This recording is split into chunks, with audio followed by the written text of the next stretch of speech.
Hey guys, it's Dr. Rick and welcome to another Functional Fitness Friday. This week what I'd like to do is just to kind of go over some upper body resistive gear. And the two brands that I tend to use primarily in my practice are the Aqualogix as well as AquaStrength. I've been using Aqualogix for about 10 years now in my practice and AquaStrength for about 3 or 4 years.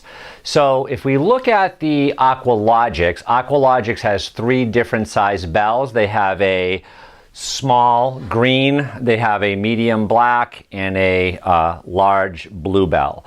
If we look at the smaller bell, the small green bell, this is my go-to tool for introducing resistive equipment with my clients, whether I'm working rehabilitation with rotator cuff or spine, or I'm working on balance or coordination, or if I'm working with an athlete that needs more movement prep or dynamic flexibility.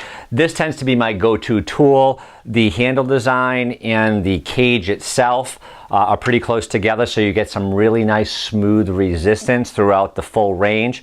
So I really like the small Aqualogix bell. From there, we have the medium bell, which I don't use as much as the small, but we'll use this if I'm working with, say, like a larger client who needs a little bit more strengthening and the smaller bell seems to be kind of underpowered for them. I will use the medium bell. And then from there we have the kind of large bell, the kind of big enchilada. I don't use this as much as the other two, but have used this with my athletes to work on kind of strength, power, things like that. I see it used a lot in like boot camps and stuff like that.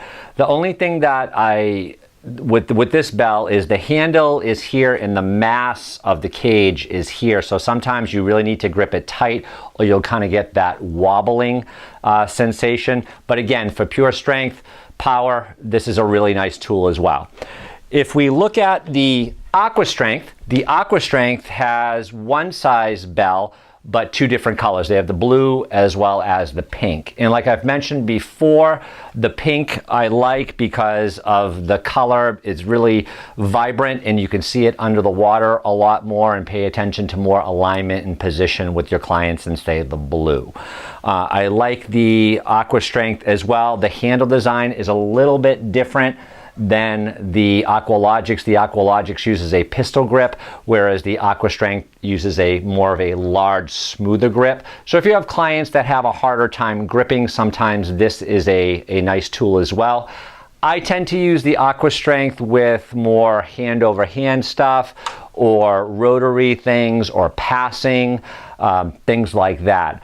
So how I kind of use all these tools in my practice is, like I said, I'll use the small Aqualogix bell for my go-to, and then instead of going to the medium Aqualogix bell, sometimes I'll just go right to the AquaStrength bell, because even though they provide resistance in all the same planes, the resistance between them is a little bit different.